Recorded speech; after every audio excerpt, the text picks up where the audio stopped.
Olá, senhores. Bora lá para uma questãozinha de eletrostática. Uma questão problemática, tá? Sem alternativa correta para nós, mas vamos resolver ela para a gente entender, né, como que deveria ser trabalhado esse tipo de questão. Olha só. A figura abaixo mostra quatro partículas, cada uma das quais com carga elétrica Qzinho, dispostas nos vértices de um tetraedro regular. E no centro desse tetraedro, num ponto equidistante dos seus vértices, uma quinta partícula com carga elétrica Qzão. As cinco partículas formam um sistema isolado e em equilíbrio estático para nós. E aí ele quer saber qual a relação entre Qzão e Qzinho. Então, olha só que bacana, ó. Obviamente que nós sabemos que as cargas Qzinho, que eu estou pintando em vermelho aqui para vocês, ó, todas elas são cargas idênticas, né? Então ocorre repulsão entre elas, né? E eu vou escolher trabalhar com a carga lá do topo da pirâmide para nós, do topo desse tetraedro. Então olha só que bacana. Entre a carga Qzinho e Qzinho aqui nessa aresta, nós sabemos que ocorre uma repulsão entre elas. Então nós vamos ter uma força F, chamada de F, tá? Que é entre as cargas menores, e na direção desta aresta aqui, certo?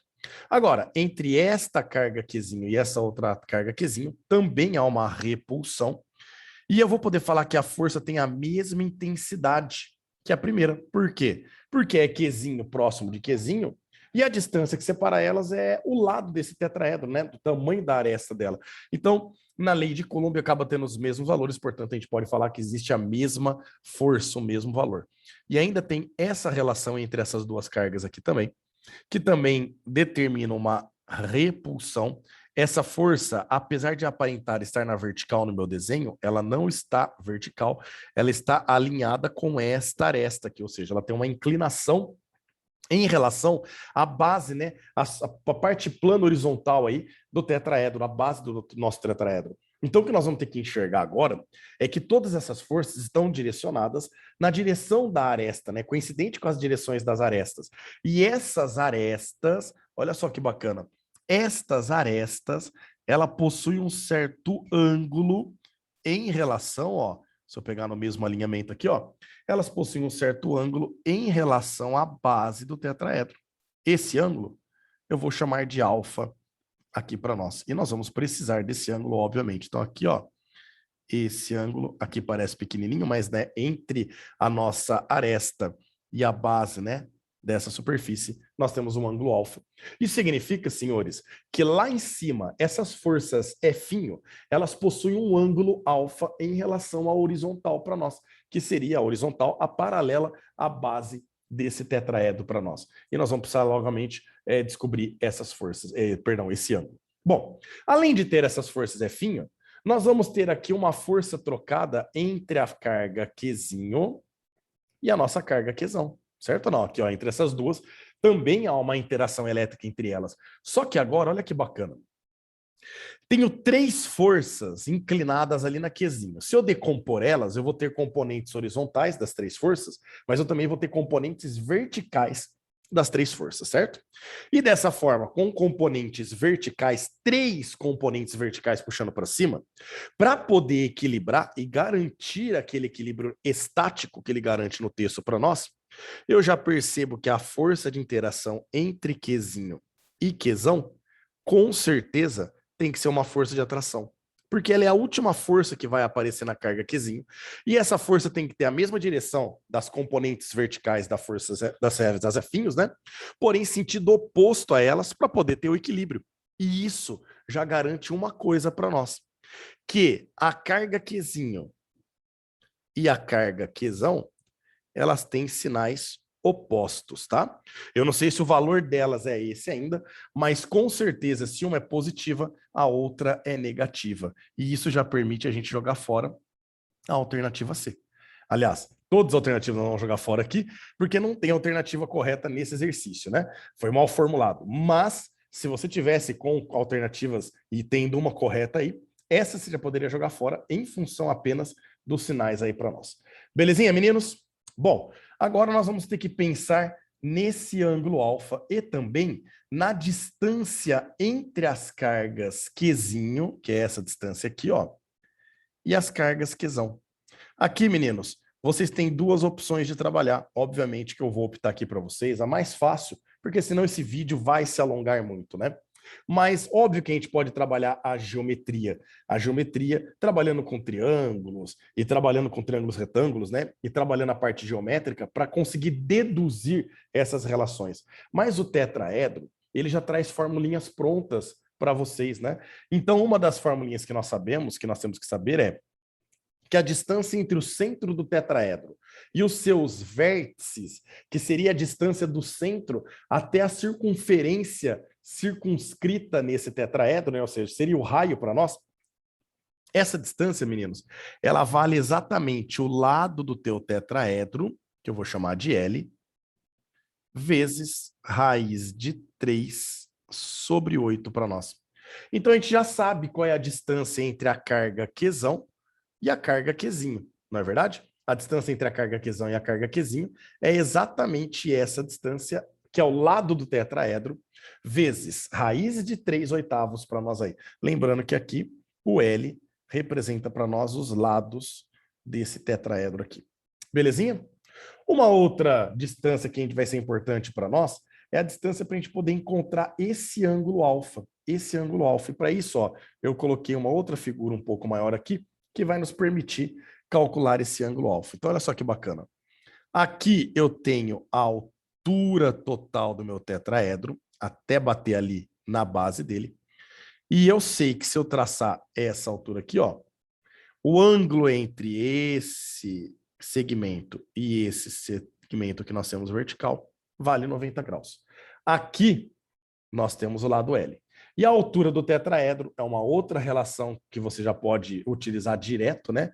A altura do tetraedro, ela vale para nós raiz de 6. Deixa eu colocar em outra cor aqui para vocês. Raiz de 6 sobre 3 do lado do tetraedro. Então, é L vezes raiz de 6 sobre 3.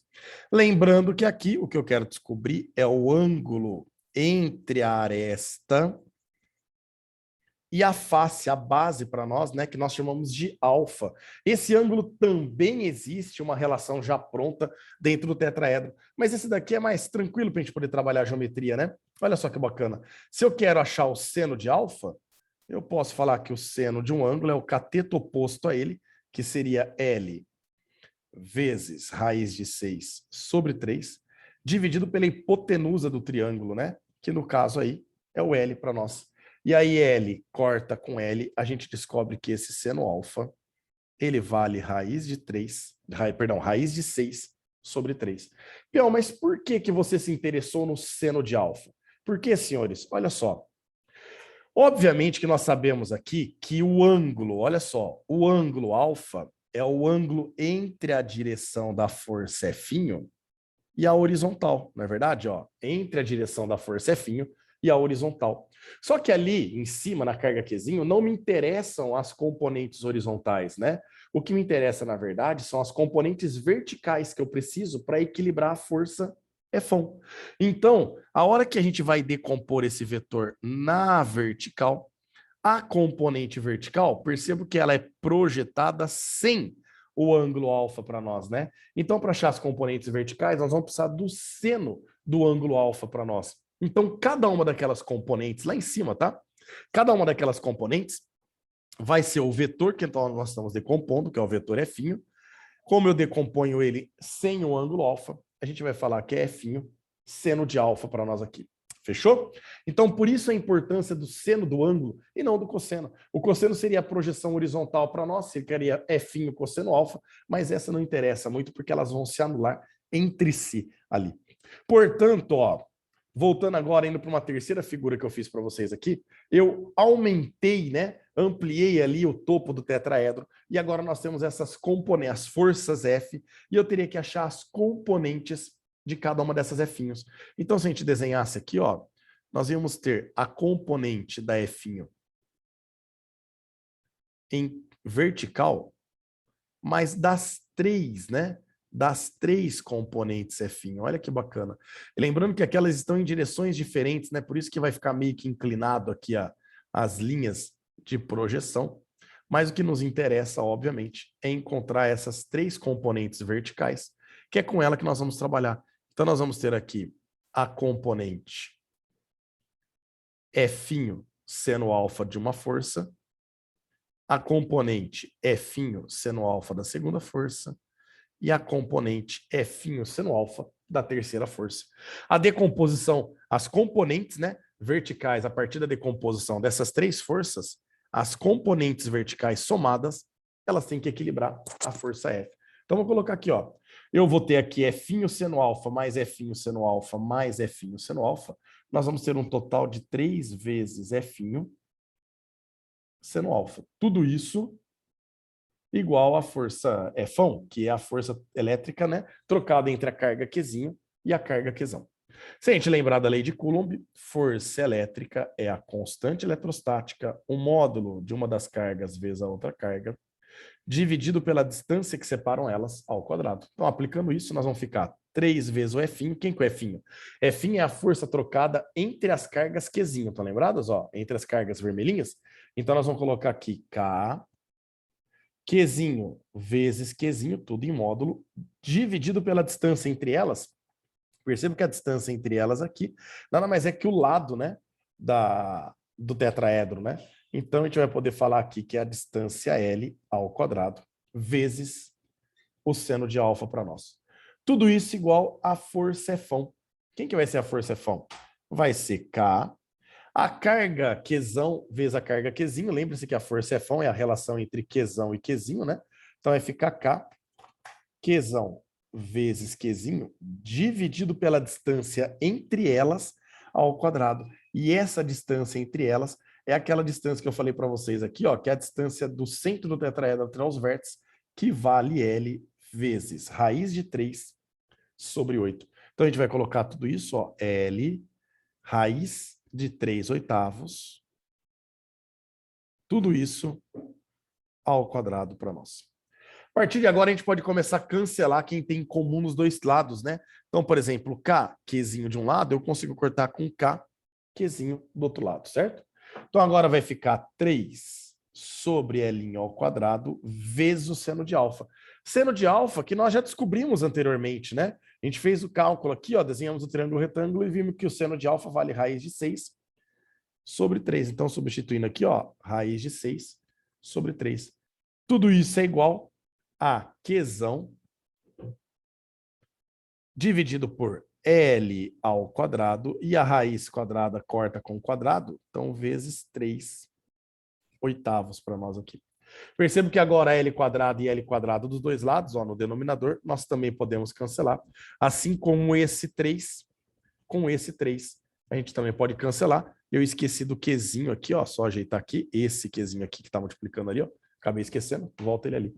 Então nós ficamos aqui, ó, que raiz de 6 vezes Qzinho é igual, propriedade matemática, né? Eu vou manter o que está em cima, aí pega a fração de baixo, inverte e passa multiplicando.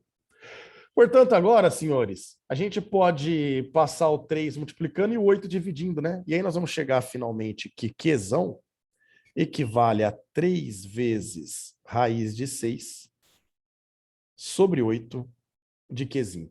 Lembrando que essa relação nós já vimos no começo, né? Para poder ter atração entre as duas, essa relação com certeza é uma relação de sinal contrário, né? Então, se uma é positiva, a outra necessariamente seria negativa. O máximo que vocês podem trabalhar aqui, meninos, agora, é tentar trabalhar, levar todo mundo para dentro da raiz quadrada e ver se aparece alguma simplificação. Por exemplo, se você quisesse, você poderia falar que o Qzão é igual a menos, leva o 3 para dentro da raiz quadrada. Então, para a gente levar para dentro da raiz quadrada, a gente eleva ao quadrado, né? 3 ao quadrado seria 9. E o 8 também. 8 ao quadrado seria 64. Tudo isso vezes o Qzinho que está do lado de fora. O que não ajuda muito, né? Porque agora você vai dividir aqui, simplificar, ó. 6 por 2 dá 3 e 64 por 2 dá 32. Então, como eu disse, não ia resolver muito a vida de vocês. A gente ia chegar apenas que Qzão é menos raiz quadrada de 3 vezes 9, que é 27, dividido por 32 de Qzinho.